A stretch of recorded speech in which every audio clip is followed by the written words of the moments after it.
Ladies and gentlemen, we are so back. Oh my god, we are so back. You have no idea, because I'm going to compare and contrast a couple of things here just for posterity's sake, right? Like I did this video about Shane Gillis a couple of weeks ago when it was first announced that this hosting gig was going to be coming back because, well, he made all of those headlines, right? Back in 2019 when he was hired for a second and then immediately fired because of unconscionable social media posts, which were probably just edgy jokes, and actually they were just edgy jokes. And what did he do when he, ended up becoming bigger than anybody who was come off of Saturday Night Live in the time that he was fired to the present day? Well, he came back with some edgy jokes, and the way that two different publications under the same umbrella wants to go ahead and walk this fine line. I'm telling you, we are so back. We are so back. Shane Gillis bombs SNL monologue as he addresses 2019 firing. Thought I'd get a bigger laugh. Well, he kind of did, if we're going to be honest, but comedian Shane Gillis hosted Saturday Night Live this weekend and used his opening monologue to address his 2019 firing from the sketch comedy series. "I'm here," the 36-year-old said at the start of his monologue 5 years after he was let go from the show for using racial and homophobic slurs on a podcast. Most of you probably have no idea who I am. I was fired from the show a while ago, but don't look that up, please. If you don't know who I am, please don't Google that. It's fine. Don't even worry about it. Please don't look back at some of my funnier jokes. Please, no, don't do that. Don't have a good laugh, okay? Of course not. As the nearly 8-minute long opening continued, Gillis joked about his sister marrying an Egyptian man and a couple adopting 3 black children, saying that going over to their house is like getting into the craziest Uber pool you've ever been in. Oh yeah, and oh no, that ended up bombing, right? That ended up bombing. Well, we could show you some of the clips that are right here. The 8 minutes, I can't play all 8 minutes, obviously for very apparent reasons, because, well, NBC, and you could even tell just from page 6, they don't want me showing any of that stuff right there, okay? So we could play just a little bit of it, but comedian Shane Gillis goes on SNL after getting fired from the show in 2019 for racist and homophobic jokes, and then says gay, retard, and cracker in his opening monologue. Well, if you're going to say cracker, why not drop another one that's out there? But we'll play a little. My mom asked me, she's like, when did we stop being best friends? Oh, yeah. And she's right. We used to be best friends. You remember that when you were a little boy and you loved your mom and you thought she was the cool. You remember when you were gay? Yeah, I remember. You remember. Now, I want you guys to take a look because, okay, you just dropped the punchline. Remember when you were gay as a kid? And then, yeah, take a look at everybody in the background not laughing at all, but you can also hear this. You remember when you were just a gay little boy? Every little boy is just their mom's gay best friend. Oh yeah, see, okay, that's called laughter in the background, something that SNL is not familiar with. Organic laughter. And yeah, you could take a look at the New York Post proper. Shane Gillis opens SNL hosting gig with several jokes about Down syndrome. Oh, we can't quite get into all of that, but I'm going to play you something different, of course. 5 years after his infamous firing. Oh, but I thought he didn't want anybody looking after that. Like I said, the way that the media wants to report something, even under the same umbrella, isn't representative of real life in 2024. We're so back.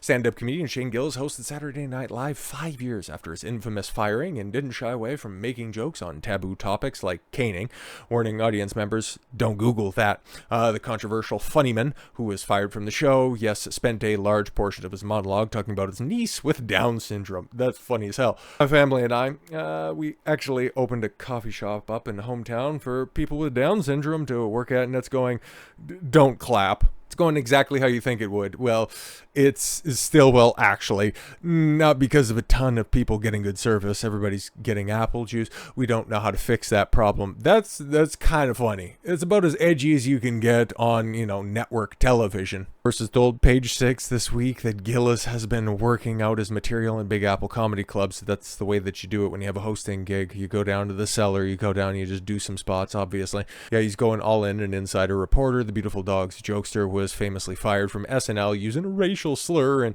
he's like, yeah, you could also fire me for homophobic slurs, but guess what? I'm going to come back, and I'm just going to make some quote-unquote homophobic jokes, but he absolutely knocks it out of the park. People are laughing and sharing his monologue. Like, take a look at that. 3 million views. 3 million views in a couple of days. That's tremendous. That is fantastic coverage. And I'm not like a Shane Gillis fan or anything like that. I've never seen a lot of his stand-up. I've just caught probably clips and all that stuff. I know that he does a mean Trump impression. It's pretty good. It's pretty good. But if you were to just simply adhere to the company line, which is so far in the past, man, we are coming back to a point in time where everybody's just looking around going, do we really have to put up with this shit anymore? No. Okay, we can start to actually laugh. We can stand up for ourselves. It's something that I talk about quite a bit when I'm discussing entertainment. The next trend, we can look for the next trend, okay? Because superheroes obviously are out of vogue, mostly because they've been written like shit for about a half decade. Now everybody's just catching up with that, but that's fine. That's fine. But okay, the question is, what is it going to be? Video game adaptations, manga and anime adaptations, low-budget action films, just throwing anything at the wall, seeing what's gonna stick. But I've proffered the idea that simply, if it's just going to be a return to masculinity, if it's going to be a return to strong, empowered men, regardless of the genre, being guys who other guys want to be and other women want to get with. Same thing for the women portrayed in media, okay? Instead of these weird-looking troglodytes. This is a beautiful comparison of what you can see right here, okay? On the right, you have a AAA Western developer. And on the left, you have my most anticipated game that's only a couple of days away. I cannot goddamn wait for Final Fantasy VII Rebirth, because when I see stuff like this, brother, the Western AAA version on the right is a conscious choice. This is not accidental. We have talented artists who are censored. Exactly. Because, yeah, okay, it's not exactly Aerith coming to, I think it's Apex Legends, okay? Yeah, oh no. See, guys, this is different, okay? Huh? It feels like it purposely had to pick the worst photo. She'll look bad, and that has to be said because it's not supposed to be a 1-1 character, but Apex characters cosplaying as FF characters. We should be angry, yes, because that makes her look any better. I have no idea who this character is. Like, that's supposed to be a little bit more of a favorable interpretation of this Horizon character, but you go out of your way to make her look like, instead of, it's like Aerith, you know, she's a flower dealer down there in the Sector 5 slums, to look like she's out there peddling meth. But does she have the Buster Sword? That makes absolutely, that just looks like an entire bastardization, just not even to mention the touch of fetal alcohol syndrome. But you might be asking yourself, Don, what's with that picture on the left, and where can I see a little bit more? Well, funny you should ask, because it's actually a snippet that I seen last week that initially I kind of thought, is there a good chance that maybe, I don't know, maybe this is like a fan fiction or something like that? Because, okay, the way that everybody's, you know, just kind of traipsing around, this is all Japanese voice acting, I don't need to play it or anything like that, but as an avid FF7 player, there's a couple of things in the background where I'm like, what are we doing here? That's the moment right there, because, okay, there was kind of a shaky cam version of this that was going around, and well, once we get to the point where you get the little item acquired thing on the side, it's like, is somebody going, yeah, as you can see right there, okay, I'll get everybody a little bit more in frame, there we go, that's perfect. Okay, as an avid old Final Fantasy VII player, I don't notice the bathing suits, okay, I'm not out here simping for digital boobies, okay, that's not my thing at all whatsoever. I'm just gonna love the game based on the characters that I know. I love all of those characters that are on the screen right there. Okay, what's my favorite Final Fantasy? All the Final Fantasy. I'm joking. I could have an entire dissertation about my appreciation for the franchise, and frankly, depending, mostly the way that you guys are receptive of these new gaming videos, you might be seeing a touch more of that in the near future, but also seeing Barrett in the background, and it's like, oh, I know that. I know when he's wearing that. That is when they make their way over to Costa del Sol after leaving Junon Harbor, right? And you can even see in the background right there, oh, there's the little yellow houses in the back. It's like, oh, this is very real. And speaking of very real, as a lot of people are pointing out, this is a AAA game. This is the AAA game in 2024, and they're not shying away from the female form. They're not trying to make ugly characters. I thought the game was gonna be woke, but the way that people are responding to this, you can see, you know, 3 million views on this version of it, and then, like I said, the shaky cam version from last week also getting shared around. Hell, I think I even retweeted it. Yeah, here it is right here. Okay, yeah, so it was just, I guess, cut a little bit different, but yeah, that's where I seen right there. It's like, maybe, is there a good chance, is there a possibility that this could be faked?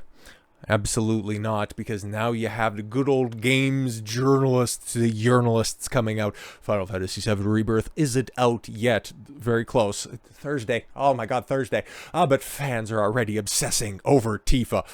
Well, to be fair, if you're of a certain age, people have been obsessing over her for a very long time, but for a different reason. Final Fantasy VII Rebirth may not be available until February 29th. Well, depending on where you're at, okay? You know, the stroke of midnight. See what I did there?